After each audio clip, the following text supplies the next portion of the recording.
Mais quoi ton problème? C'est pas...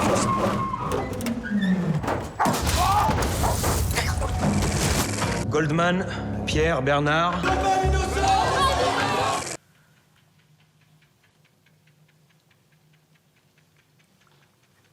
Hello and welcome to this week's film show on Arts 24. Here as always to tell us about some of the notable new releases is our film critic, Lisa Nesselson. Lisa, hello to you. Today on the docket, Lisa, we have a number of films that premiered in Cannes, starting with a visually ambitious science fiction film from France. Tell us about Thomas Cailley's The Animal Kingdom. Well, this film is an exploration of a France in which some people remain human, but others are gradually turning into animals. I hate when that happens. François, played by Romain Duris, holds out hope that his wife, who has been taken to a facility since doctors are overwhelmed by the phenomenon, and most people don't have the training to live with a large wild animal at home who used to be a relative, will be cured. But as we get to witness examples of people transforming into animals, it becomes pretty clear that it's a one-way process. Francis and his teenage son Emile, played by Paul Kircher, plan to stay close to where mom is being held and treated. Emile develops signs that he may not be a regular kid for long. Uh-oh. All right, well, let's get a look at the beastly new world of the Animal Kingdom. Les recherches commencent à peine. Ça va aller. Il y a des survivants. J'en ai vu hier soir. T'as peur des créatures? Faut apprendre à vivre ensemble. Faut pas avoir peur.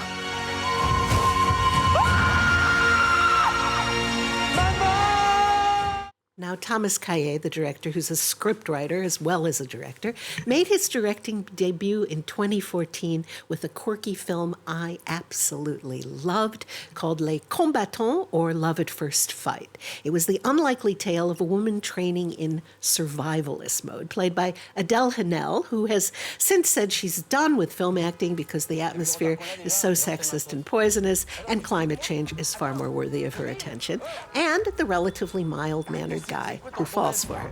In that off-kilter romantic comedy, which won César Awards for Best Actress, Most Promising New Actor, and Best First Feature Film, Cailley had already tuned us in to his appreciation for nature and how as humans we're obliged to coexist with the elements. And the Animal Kingdom has been described as an environmental fable, but it's also a society, Lisa, where people are terrified by this mysterious illness that no one understands. Could it perhaps also be a story about COVID-19? It certainly could, but the script was completed, believe it or not, before COVID hit, before there was a hint of it.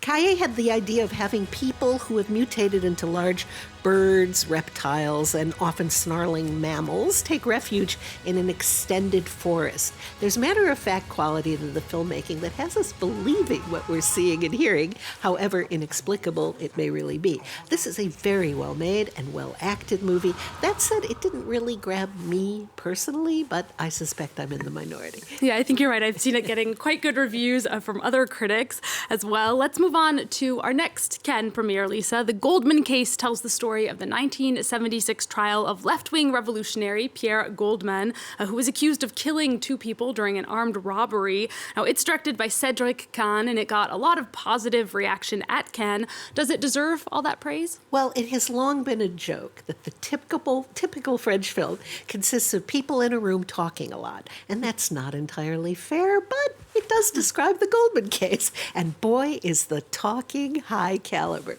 Pierre Goldman spent much of the 60s as a political radical. He was tried for 4 armed robberies and confessed to having committed 3 of them, but he absolutely denied having robbed a pharmacy on Boulevard Richard Lenoir in Paris, a crime that left 2 people dead. Now, while in prison for life, he wrote a memoir published in 1975 that explained his background and proclaimed his innocence assistants in the pharmacy job. Goldman was the son of Jewish-Polish immigrants who were heroes of the French resistance, and in forthright outburst, he contends that France and its police are completely racist, and that in his own words, using the terminology of the time, Jews are no different than Negroes. The film depicts the fiery rhetoric of the 1976 retrial on appeal. Goldman was a notorious flamboyant figure who appealed to left-wing intellectual circles, and his lawyer, Georges Kijman, also the son of Jewish-Polish immigrants to France, was still in the early stages of what would be a truly brilliant career. All right, well, let's take a look at that heated court atmosphere in the Goldman case. On ne peut pas comprendre Pierre Goldman si on ne comprend pas la portée de son histoire familiale sur sa personnalité et sur ses combats. Pourquoi ce procès nous fascine tant? Pourquoi il est impossible d'en détourner les yeux? Vous êtes qui pour parler de mes parents de cette façon? Vous avez fait quoi dans votre vie, vous? Mes parents sont des gens exemplaires et courageux, c'est des héros. Comment décririez-vous l'homme que vous avez vu ce jour-là? Tournez-vous un peu vers le mur. Pierre Goldman, sous-entendez-vous que la police de ce pays est raciste? Ah, non seulement je le sous-entends, mais je l'affirme. Eh bien, c'est une honte! A very heated court scene there, Lisa. Now, every country, of course, has its own legal system, its own way of doing things, but this is a lot of shouting, as we saw. Is the entire film like that? More or less, yes. Things got so rowdy so often. I began to wonder whether there simply isn't a French expression for order in the court.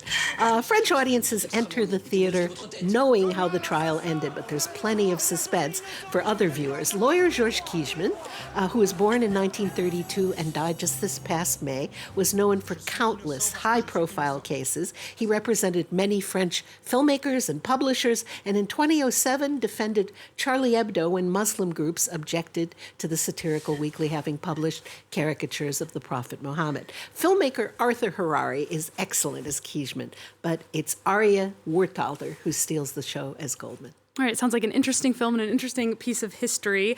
This next one is from Austrian director Jessica Hausner, who had 2 films in a row at Cannes. Last year, there was the strange botany drama Little Joe, which won the Best Actress Prize for its star, Emily Beecham. And then this year, Hausner was back with her film Club Zero. What's it about? Well, Club Zero has a fun premise. An outside consultant, played by Mia Wakoshka, comes to a posh private high school, ostensibly to teach nutrition classes, but really to carry out her personal mission to radically modify the youngsters' relationship to sustenance. The opportunities to satirize cult behavior and the so-called wellness industry are plentiful. The production design is fab, but the film itself falls flat most of the time despite a very game cast. All right, well, as you say, the production design is great. It has a real style. Let's take a look at Club Zero. Hands up, please. I'm out. She can't be serious. Don't you get it? It's a question of faith. I have to rely on you. Take good care of our child.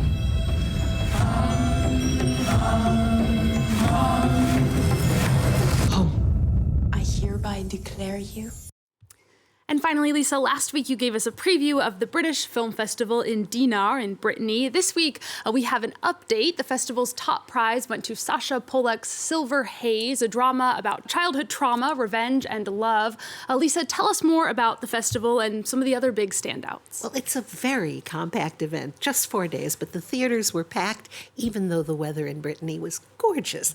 In addition to the 6-film competition and tributes to the late Hugh Hudson and Julian Sands, we were treated to several films by very independent British documentary maker Carol Morley. Now, one of the things I admire is that the festival brings in over 10,000 school children from kindergarten through high school in the region to watch selected films. So that's not only exciting and educational for them, but it's part of teaching French kids how to behave in a movie theater. And then we grown-ups are the beneficiaries of that. A big crowd pleaser was the dark comedy, The Trouble with Jessica. Now, in script writing classes, it's said that to make an interesting movie, you should put your characters through hell. Mission accomplished. A loving couple simply must sell their beautiful home right now, or their finances will fall apart and their lives will be ruined. So it's inconvenient when dinner guest Jessica kills herself on the premises. The buyer is coming over any minute to sign the papers. Well, what do they do with the body? Well, we're going to have to wait a little while to find out. The Trouble with Jessica is slated for release in February of next year. We'll leave you, though, with a little bit of a preview. Lisa, thank you, as always, for bringing us this week's film highlights. Thanks to all of you for watching. Stay with us on France 24. The news is coming up next. She decided to kill herself in our garden right when we're trying to sell the house. I mean, who does that? Who goes and kills himself in someone else's garden? Why couldn't she just have killed herself in her own garden? She didn't have a garden. We have to deal with the situation. If the buyer finds out what just happened, he won't buy the house. Okay. She did it here. What if she hadn't? What about Beth and Richard? They're our oldest friends. There's always something with Jessica.